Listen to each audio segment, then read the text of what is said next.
Assalamualaikum warahmatullahi wabarakatuh. Perkenalkan, nama saya Dini Sriwarsana dengan NIM 4242193. Di sini saya akan mempresentasikan yaitu penerapan CRM dalam menangani keluhan pelanggan dengan studi kasus, IQ, dan Bank BCA. Nah, untuk yaitu yang pertama ada studi kasus sektor teknologi IQ dengan identifikasi masalah utamanya adalah masalah utamanya jelas ada di kualitas kamera IQ 13 yang hasil fotonya enggak sesuai harapan pelanggan. Buat sebagian orang kualitas kamera itu faktor penting sebelum beli HP. Jadi kalau hasilnya enggak sesuai, pelanggan pasti kecewa. Dari situ rasa percaya ke brand bisa turun dan kemungkinan pelanggan buat produk yang sama di masa depan juga berkurang. Nah, untuk identifikasi masalah utama dampaknya itu, dia menurut Egy Pong 2011, kualitas layanan dan kualitas produk punya hubungan yang kuat dengan tingkat kepuasan pelanggan. Jadi kalau fitur utama seperti kamera nggak memenuhi ekspektasi, kepuasan pelanggan otomatis turun. Nah, untuk slide selanjutnya ada prinsip-prinsip CRM. Nah, untuk yang diterapkan menangani keluhan secara efektif, yaitu ada empat penerapan, yaitu di sini ada customer understanding, yaitu dengarkan dulu keluhan pelanggan dengan detail atau mengetahui situasi, model kamera yang dipakai dan lighting dan lain-lainnya.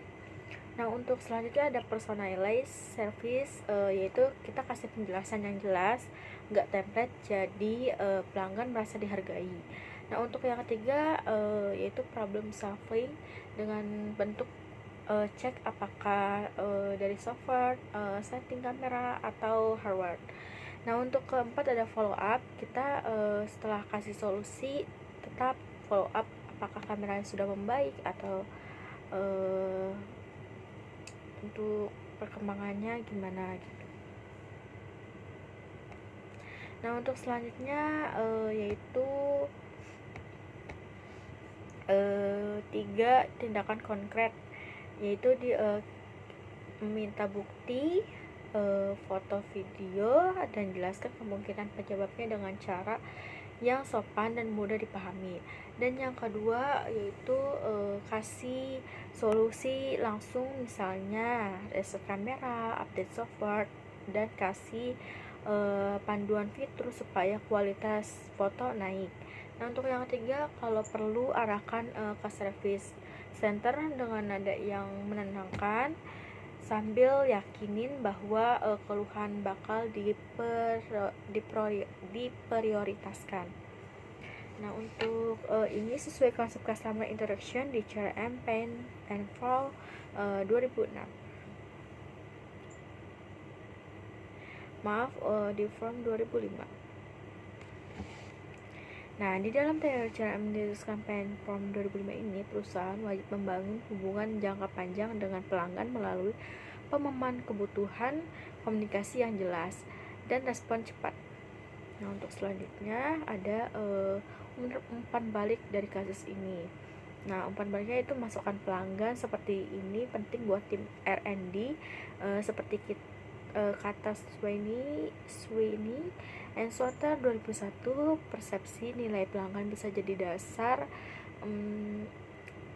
pengembangan produk berikutnya. Jadi laporan keluhan kamera bisa dijadikan bahan untuk perbaikan lewat update software atau penyempurnaan mode berikutnya. Nah, untuk selanjutnya ada analisis keluhan, itu studi kasus sektor keuangan. Nah, analisis keluhan nasabah ini dengan identifikasi utamanya adalah masalah dalam kasus ini adalah ketidakpuasan dan kekhawatiran nasabah akibat pembekuan dana oleh PPATK yang menimbulkan rasa cemas terhadap keamanan dan kepemilikan dananya. Dari sisi CRM, masalah ini mencerminkan adanya ketimpangan komunikasi dan transparansi informasi antara pihak bank dan nasabah terkait prosedur hukum pembukuan dana menurut Kotler and Keller 2016 dalam marketing manajemen komunikasi yang tidak efektif dan dapat menurunkan tingkat kepercayaan pelanggan karena pelanggan merasa tidak dilibatkan dan proses penyelesaian masalah ini. Nah, jadi wajar kalau nasabah merasa cemas dan tidak puas karena komunikasinya kurang jelas. Jenis keluhan ini masuk ke kategori service failure, khususnya pada aspek komunikasi dan transparansi. Nah, untuk selanjutnya yaitu kategori keluhan sesuai teori pertemuan kelima, yaitu jadi termasuk service related complaints karena menurut Edgar Pauls 2000 dan Parasor L 1988 yaitu keluhan pelanggan di sektor jasa biasanya muncul akibat pertama kurangnya informasi, responnya yang kedua respon yang tidak jelas, yang ketiga komunikasi yang tidak transparan, yang keempat ada kualitas pelayanan yang tidak sesuai ekspektasi.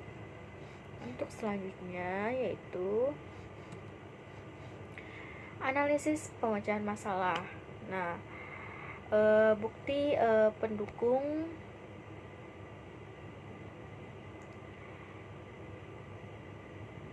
untuk dari bukti pendukung penelitian oleh Rizan Saidani and Sari 2012 yaitu jurnal riset manajemen Science Indonesia menunjukkan bahwa kualitas layanan dan penanganan keluhan yang responsif terpengaruhi signifikasi terhadap kepuasan serta loyalitas pelanggan di sektor perbankan. Selain itu, Pramana Sukamana 2016 dalam e-jurnal manajemen UNUD juga menemukan bahwa tindakan cepat dan komunikasi yang jelas dari pihak bank dapat mengurangi dampak negatif terhadap kepercayaan nasabah setelah menjadi pelayanan. Untuk selanjutnya customer identifikasi. Jadi bagaimana mengenali profil kebutuhan emosional nasabah. Nah, untuk yang pertama ada customer identification. Langkah pertama kita harus mengenai profil kebutuhan emosional nasabah. Bertugas perlu memahami riwayat transaksi nasabah dan alasan pembukaan dana. Dengan emosi nasabah seperti cemas, khawatir atau mungkin takut kehilangan uang atau dana. Yang ketiga ada harapan nasabah, yaitu kita mendapatkan kejelasan dan jaminan keamanan dana. Nah, untuk menurut Piper and Nager 2011 dalam Managing Customer Relationship, pemahaman terhadap kebutuhan emosional pelanggan merupakan fondasi utama CRM yang efektif karena memungkinkan perusahaan memberikan respon yang sesuai karakter pelanggan. Nah, untuk selanjutnya yaitu customer interaction. Itu tahap kedua adalah berkomunikasi secara empatik yang menenangkan nasabah. Petugas perlu menggunakan komunikasi impersonal yang positif dan sopan. Misalnya, Bapak atau Ibu, kami memahami kekhawatiran Anda. Dana saat ini dibekukan berdasarkan peraturan PPATK untuk pemeriksaan administratif, namun kami pastikan dana tersebut tetap aman, akan kami bantu proses sesuai ketentuannya. Menurut teori Effective Communication in Service Recovery Hart, Esker, and Social 1990, komunikasi yang empatik dapat menurunkan ketegangan emosional pelanggan dan membangun kembali kepercayaan. Nah, untuk selanjutnya ada customer response, yaitu setelah nasabah tenang, petugas memberikan solusi sesuai kebijakan bank, yaitu menjelaskan dasar hukum pembukuan dana sesuai UU nomor 8 tahun 2010 tentang pencegahan dan pemberantasan tindak pidana pencucian uang atau TPPU. Nah, untuk yang kedua, membantu nasabah mengisi formulir klarifikasi keuangan bila diperlukan. Nah, untuk yang ketiga yaitu menghubungi bagian kepatuhan, yaitu Completion Department untuk memastikan tindak lanjut sesuai prosedur. Yang keempat ada memberikan saluran komunikasi atau nomor hotline atau email resmi untuk memantau perkembangan. Nah, langkah ini memperlihatkan transparansi, profesionalitas, dan pada bank dalam menghadapi kebijakan pemerintah.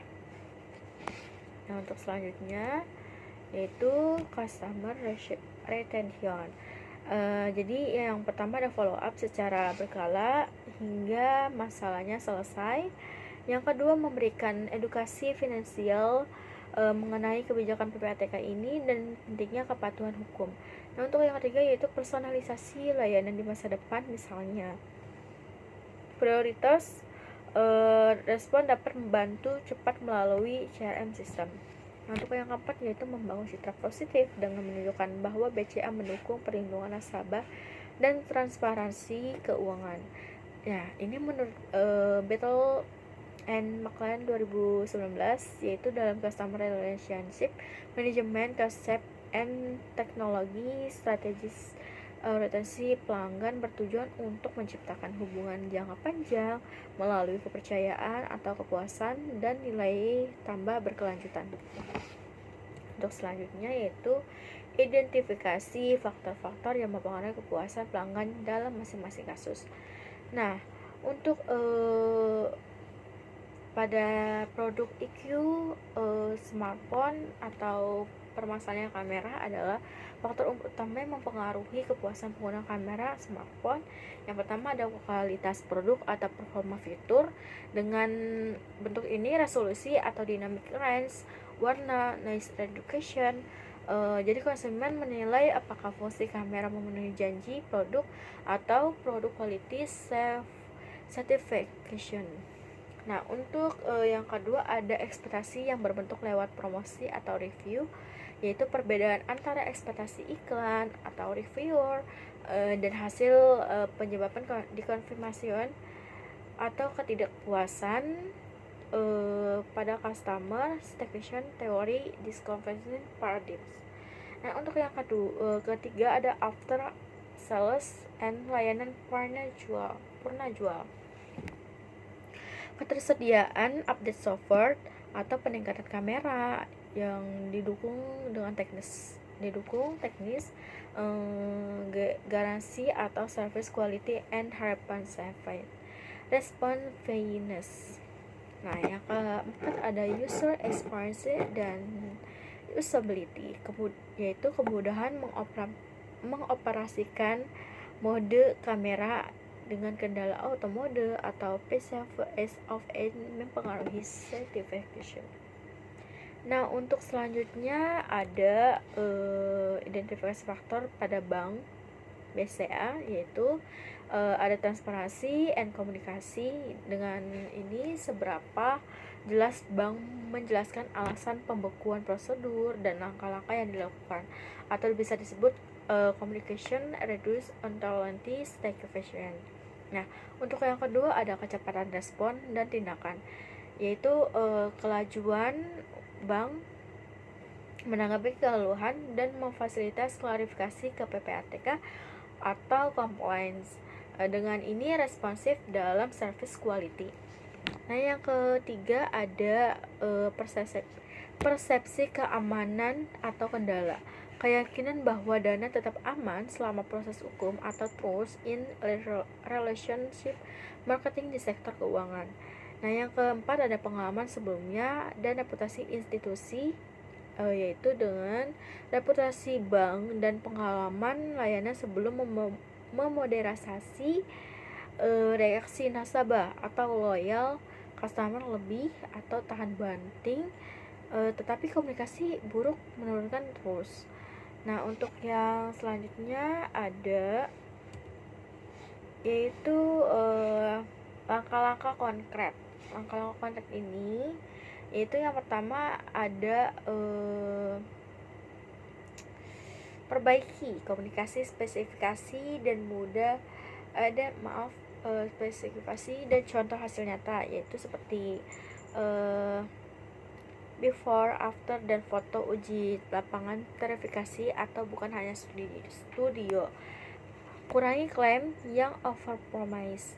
Nah, yang kedua itu ada dasar teori, yaitu konfirmasi atau expectation.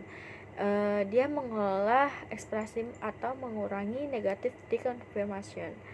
Nah, untuk yang kedua ada program update perangkat lunak atau image processing, tuning and patch cepat. Dia dirilis pembaruan kamera atau firmware atau algoritma yang memperbaiki color, change, atau noise reduction bila feedback konsumen konsistensi. Yang selanjutnya ada teori, yaitu kita memberikan kualitas produk atau after sales, meningkatkan self value and satisfaction dengan penelitian smartphone menunjukkan fitur dan update mempengaruhi kepuasan. Yang ketiga ada sales, after sales responsive and kanal feedback struktur, yaitu kita menyediakan jalur khusus seperti chat, WA atau portal untuk keluhan kamera dengan SLI atau miss respon awal 24 jam, solusi dalam 7 hari. Nah, untuk itu implementasi CRM to track compliance dan melakukan root cause analysis, teori server responsive and asuransi penting untuk service quality. Untuk keempat ada trial atau demo experience di toko dan UGC atau user generated content verification. Nah, biarkan calon pembeli mencoba kamera pada kondisi nyata di store, yaitu mendorong pengguna membuat review, dan verifikasi ini menurunkan gap ekspektasi. Nah, di sini juga ada relationship marketing, yaitu interaksi pembelian memperkuat terus. Nah, untuk kelima ada kompensasi dan retention program bila klaim valid. Jika kualitas ini memang tidak sesuai klaim atau produk cacat, tawarkan perbaikan gratis, yaitu penggantian atau diskon untuk pembelian berikutnya untuk memulihkan kepuasan service recovery. Teori ini service recovery yang efektif dapat meningkatkan loyalitas. Dukungan penelitian studi kasus tentang kepuasan smartphone menempatkan produk quality, after sales service, dan manajemen ekspektasi sebagai prediktor kuat kepuasan pengguna. Nah, jadi dari konten ini dia setiap langkah yaitu teori pendukungnya untuk EQ itu memperkecil gap antara ekspresi dan kinerja kameranya, meningkatkan kepuasan pengalaman foto sehingga mendorong loyalitas dan word of mouth positif. Jadi ini tuh untuk tujuan pada produk EQ. Nah, untuk selanjutnya ada perbedaan utama strategi ke peningkatan kepuasan, yaitu pertama fokus inti produk dan proses regulasi. Yang kedua ada kemampuan perusahaan untuk mengubah situasi. Yang ketiga ada jenis risiko yang dirasakan pelanggan. Dan persamaannya yaitu strategi peningkatan kepuasan adalah yang pertama ada keterampilan komunikasi dan service recovery penting di kedua sektor. Dua, ada peran CRM and after sales atau aftercare dalam membangun loyalitas. Dan yang ketiga, manajemen ekspektasi sebagai kunci pencegahan keluhan. Nah, untuk selanjutnya ada referensinya. Di sini kita ada Kotler dan Geller 2016 marketing management. Yang kedua ada Parasuraman, IJTMI, and Berry LL 1988 atau Circle a multiple item scale for measuring service quality. Yang ketiga ada Pine IR from 2005 dengan strategi framework for customer relationship management. Maka dari itu